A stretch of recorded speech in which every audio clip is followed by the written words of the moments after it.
नमस्कार मेरे प्यारे भाइयों, मेरे परमात्मा के प्यारे जीव हंसों। मैं बंदी छोड़ से बस यही दुआ करता हूं कि आप सब मेरे भाइयों का विवेक पहले से ज्यादा और ज्यादा से ज्यादा बढ़ता ही जाए और ऐसी कोई दुविधा ना रहे जो आपको 1% भी परेशान कर पाए। कोई भी ऐसा भ्रम ना बचे आपके जीवन में जिससे आप सत्य मार्ग को पहचान ना पाओ। 1% भी दुविधा ना हो, तब मैं समझूंगा कि मेरा सत्संग करना सफल हो गया। तो मेरे भाइयों, बहुत ज्यादा विवेक लगाने की जरूरत है। एक एक सत्संग में सार खोल के समझाया जा रहा है। आपने समझने में कंजूसी नहीं करनी है।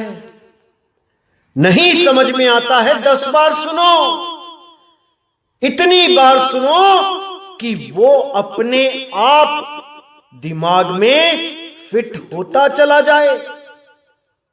इतनी बार सुनो, क्योंकि साहिब ने बोला है, बार बार अभ्यास ते जड़ मत होत सुजान, ज्यों रसरी यावत जातते सिलते पड़े निशान।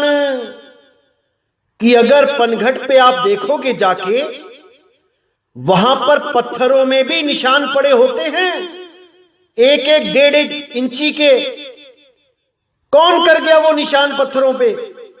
अरे भाई, वही कोमल रस्सी जब बार बार आती जाती घिसती है तो वो पत्थर पे भी निशान छोड़ देती है। तो मेरे भाई, आपका विवेक, आपकी बुद्धि इतनी पत्थर भी नहीं है कि वो रस्सी निशान ना छोड़ पाए। इतनी मोटी बुद्धि भी नहीं है आपकी कि आप सत्य और असत्य को ना समझ पाओ। मानता हूं कि अज्ञानी गुरुओं के चलते आप अधूरे ज्ञान को सत्य ज्ञान समझ बैठे, मैं मानता हूं। लेकिन आप में इतना कम विवेक भी नहीं है कि मेरे इतने सबूत दिखाने के बाद भी आप निर्णय ना कर पाओ कि मैं सच बोल रहा हूं या झूठ। तो मेरे भाई, बहुत ज्यादा विवेक लगाने की कोशिश करो, क्योंकि ये जीव आपका है। आप कल्याण नहीं करोगे इसका तो कौन करेगा? अगर आप अपने बारे में नहीं सोचोगे तो कौन सोचेगा? आपको ही सोचना पड़ेगा, क्योंकि ये जितने भी काल के दूत बैठे हैं, ये सब भरमाने के लिए मीठी मीठी बातें करेंगे, बहुत मीठी मीठी बातें करेंगे, एकदम गुड़ की डली बन जाएंगे कि देखो कितनी मिठास है हमारी जुबान में, कितना मीठा बोलते हैं। मेरे भाई, मीठे में ही कीड़े लगते हैं। कभी नमक में कीड़ा लगता देखा आपने? इसीलिए कह रहा हूं कि मिठास में नहीं जाना है। अरे युगों युगों तक ये हमें मीठा मीठा बोल के ही तो उलझाते रहे। आज हमने कड़वी गोली खानी है, जिससे हमारा जन्म मरण का रोग दूर हो जाएगा। और नितिन दास से ज्यादा कड़वी गोली कोई नहीं दे सकता। यह नितिन दास ऐसी कड़वी गोली देता है कि जन्मों जन्म के रोग कट जाएंगे। बस विचार करने की देर है मेरे भाई। तो इसलिए हर बात पे पूरा विवेक लगाना है, अच्छी तरह समझाना है कि मैं क्या समझा रहा हूं। अगर अभी नहीं समझे मेरे भाई तो कभी नहीं समझ पाओगे। और बात जरा सी है, वरना 84 है। समझ जाओ मेरे भाइयों, इसको समझ जाओ। तो आज जिस टॉपिक पे हम सत्संग करने जा रहे हैं, बहुत ही ज्यादा सीरियस टॉपिक है। और वो क्या टॉपिक है कि कैसे इन अधूरे गुरुओं ने, इन काल के दूतों ने संतों की वाणियों के साथ छेड़छाड़ करी और सारे भगत समाज को गुमराह कर दिया। आज इस टॉपिक पे बात करेंगे कि संतों ने क्या बोला और ये लोग हमें क्या समझाते रहे, हमें क्या पाठ पढ़ाते रहे। आज हमने इस पे खुल के विचार करना है। और मेरे भाइयों, अगर आप सत्य साहिब को चाहते हो तो सत्य से प्रेम करना सीखो, सत्य को अपनाना सीखो। जैसे ही आपको समझ में आता है कि हमारे गुरु से भी आगे का ज्ञान कोई हमें देना चाहता है, तो सत्य असत्य का निर्णय करके असत्य को त्याग के सत्य के साथ हो जाना चाहिए, तभी बात बनेगी मेरे भाई। तो आज हम जो वाणी आपको दिखाएंगे बहुत गूढ़ वाणियां हैं, बहुत सटीक वाणियां हैं। आपने पूरा विवेक लगा के हर चीज को समझना है मेरे भाई। और मैं परमात्मा से बस यही अरदास करूंगा कि आप में वो इतनी आत्म शक्ति दे कि आप सत्य असत्य का निर्णय खुद ही कर सको, किसी से पूछने की जरूरत ना पड़े कि नितिन दास जो बता रहा है क्या वो सही है या गलत है। ये पूछने की भी जरूरत ना पड़े आप लोगों को। मैं बस यही अरदास करता हूं, परमात्मा इतना विवेक दे दे आज आपको। तो मेरे भाई शुरू करते हैं। तो क्या कहती है वाणी? साकट चारों वेद हैं, साकट द्वादश पंथ, साकट पंडित पीर हैं, ये ही जम के दंत। अब यहां पे गरीबदास जी ने इस लाइन में बिल्कुल क्लियर कर दिया कि साकट चारों वेद हैं, यानी चारों वेदों का अध्ययन करके चारों वेदों में जितने भी मंत्र हैं उन सबका विधिवत जाप करके चारों वेदों में जितने भी यज्ञ हैं उन सब यज्ञों को करके भी इस जीव को मुक्ति नहीं मिल सकती। इसीलिए इसको साकट बोला गया। और कबीर साहब ने भी बोला कि वेद हमारा भेद है, हम वेदन के माही, और जौन भेद से मैं मिलूं वेद हूं जानत नाही। कि वेदों में थोड़ा बहुत आत्मज्ञान के बारे में इशारा किया गया है, लेकिन पूर्ण आत्मज्ञान वेद में भी नहीं है, क्योंकि वेदों का मूल ओमकार को बताया गया कि ओम ही वेदों का मूल है, ओम से बड़ा कुछ नहीं है। तो इसीलिए साहब ने वहां पे भी बोला कि ओमकार है वेद का मूला, ओमकार में सब जग भूला, ओमकार जो वेद बखाने, सोई काल कोई मर्म न जाने। वो ओम ही काल है। कबीर साहब ने फिर समझाया, ओमकार निश्चय भया, सो करता मत जान, साचा शब्द कबीर का पर्दे में पहचान। कि भाई ओम के भरोसे मत रहना, उस सच्चे शब्द को प्राप्त करो जो ओम से भी परे है, सोहम से भी परे है। इसीलिए साहब ने बोला, ओंकार आदि में जाना, लिखे और मेटे ताही ना माना।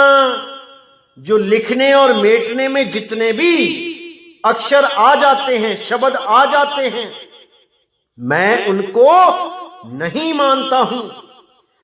इसीलिए गरीबदास जी ने भी बोला कि 52 अक्षर लेख राम रंग होरी हो, वो आखर या में नाही राम रंग होरी हो।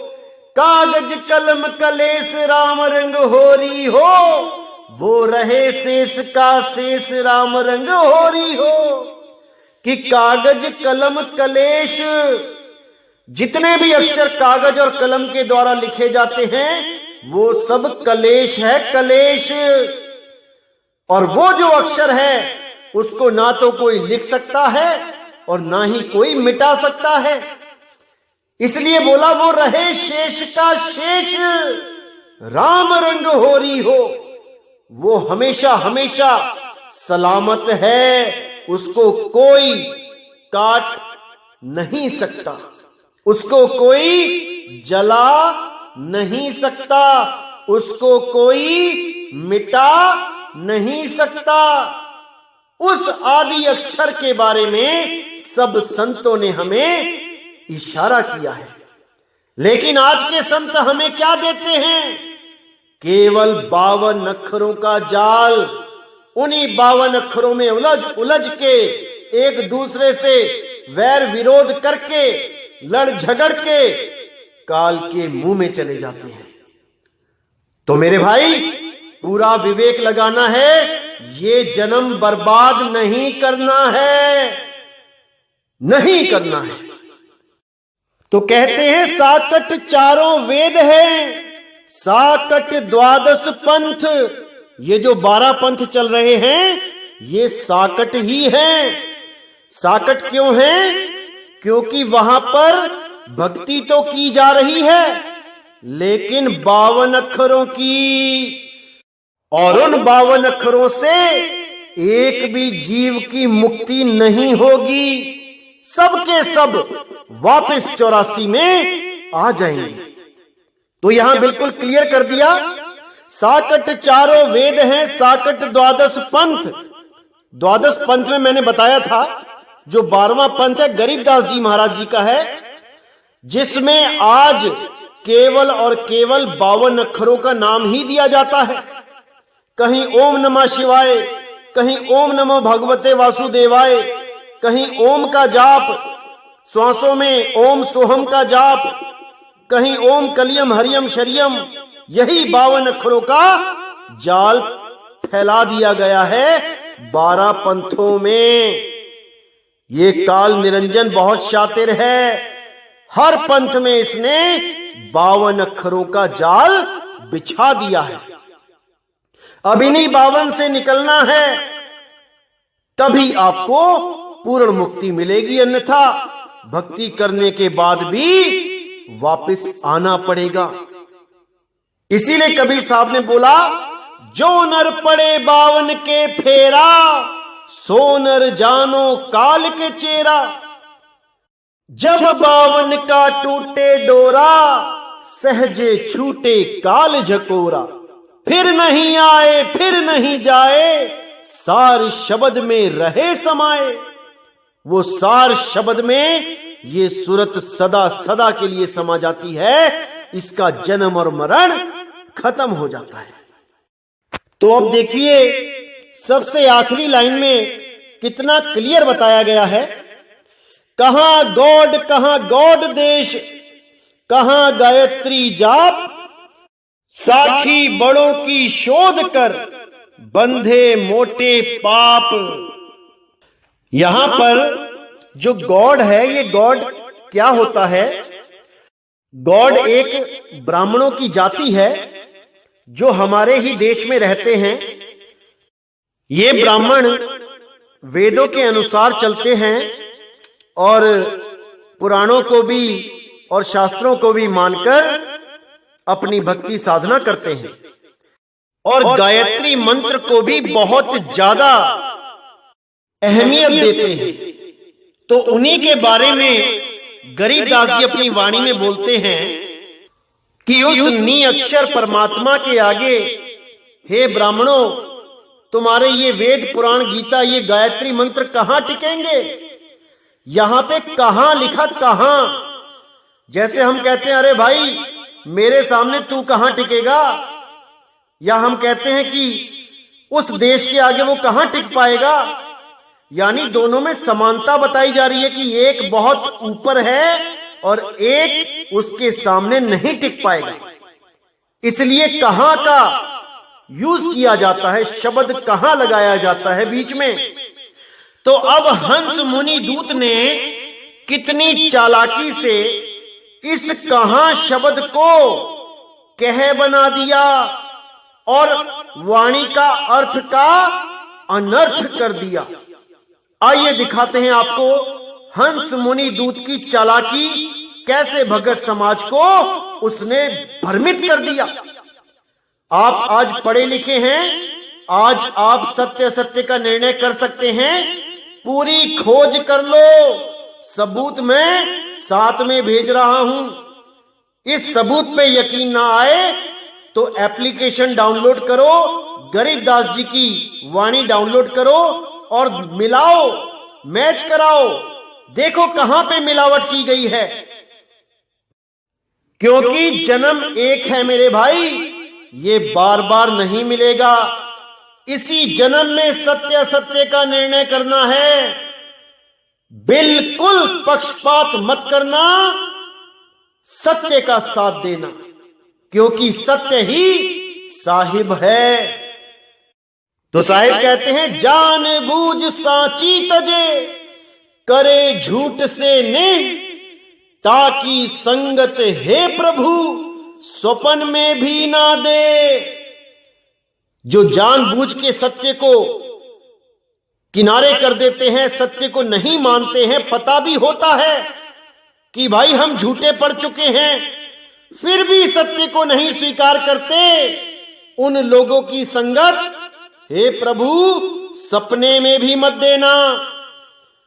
तो आज आपने यही फैसला करना है कि सत्य क्या है, असत्य क्या है। तो देखिए गरीबदास जी की असली वाणी में लिखा है कि कहां, और उसको कैसे बदल के लिख दिया, कह। अब कहां और कह में कोई फर्क ही नहीं है क्या? पूरा अर्थ का अनर्थ कर दिया। आइए देखते हैं वो वाणी। तो ये जो पेज दिखाया जा रहा है, इसमें ऊपर का जो हिस्सा है वो हंस मुनि के ग्रंथ का है, भक्ति बोध का, और जो नीचे का हिस्सा है वो गरीबदास जी के ग्रंथ का है।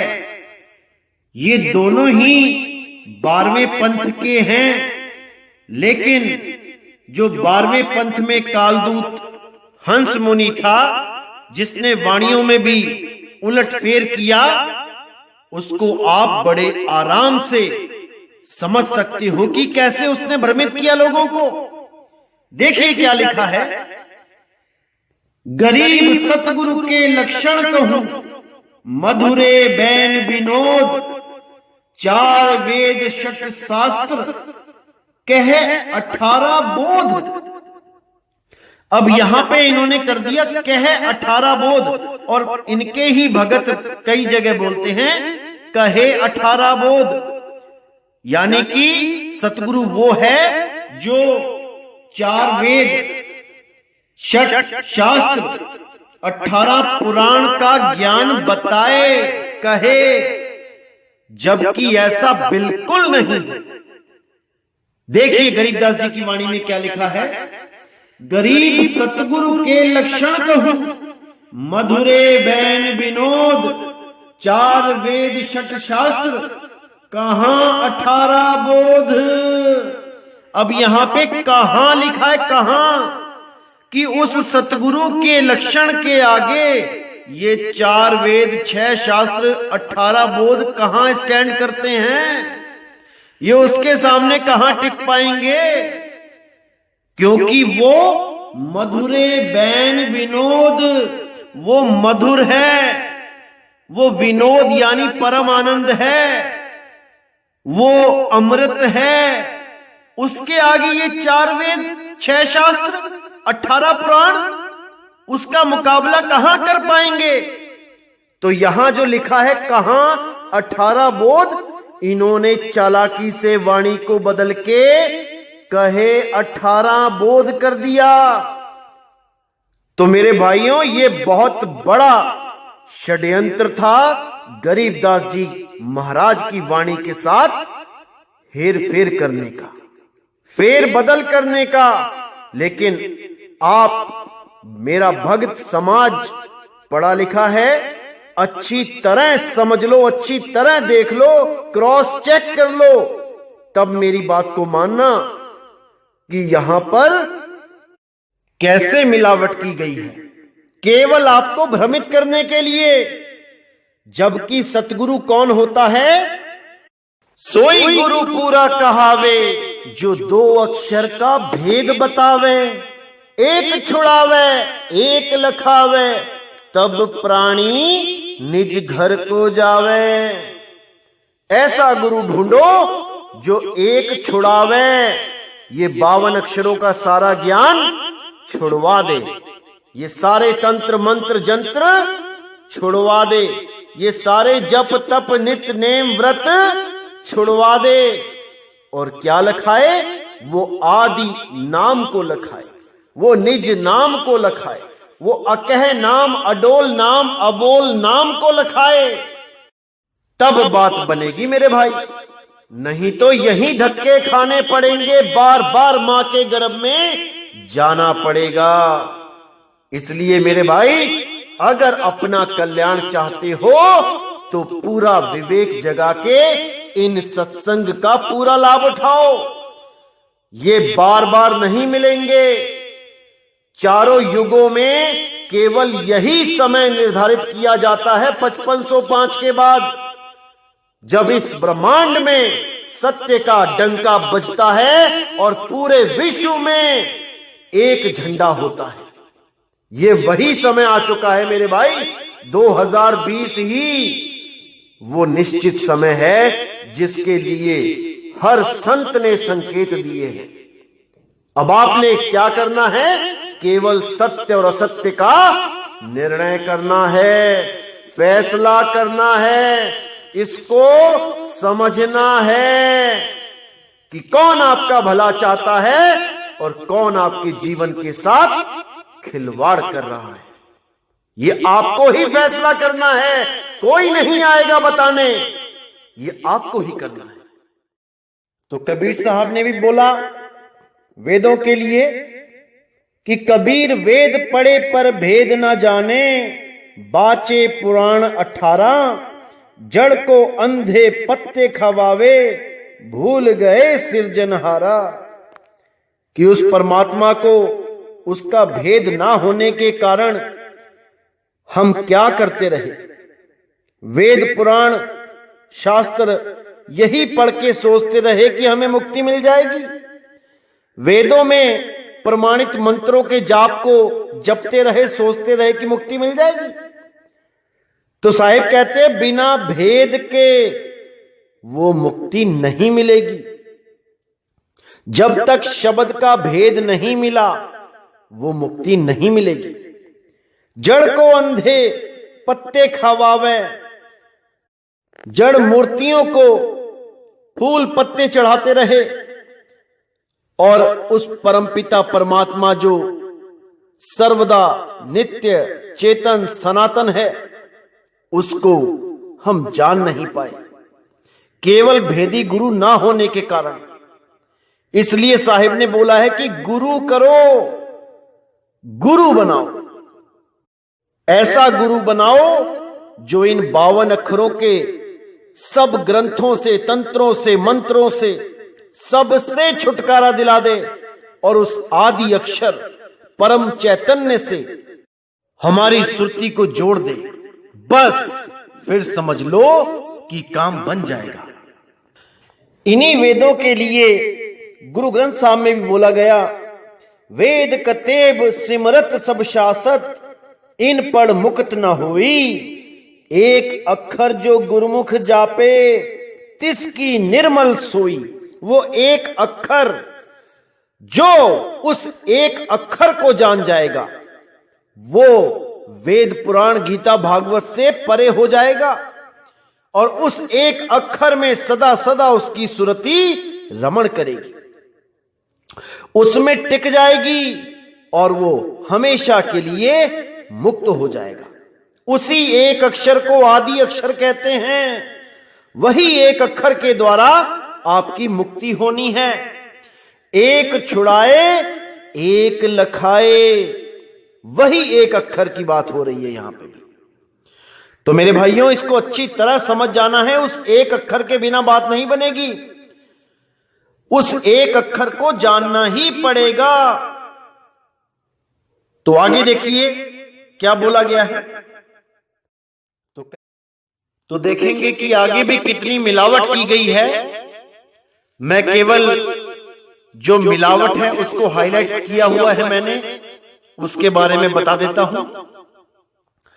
तो देखिए यहां पे नराकार निर्लेप निरंजन, यहां पे नर आकार लिख दिया है, नराकार कि वो आदमी जैसा है। और गरीबदास जी की वाणी में क्या है, निराकार निर्लेप निरंजन, बिल्कुल अलग कर दिया इससे। और देखिए नहीं पांच तत्व का गात, अब यहां लिखा है नहीं पिंड नहीं गात, क्योंकि साहिब ने, गरीबदास जी ने साफ बोला है, गरीब ऐसा सतगुरु हम मिलिया, अलल पंख की जात, काया माया ना उहा, नहीं पिंड नहीं गात।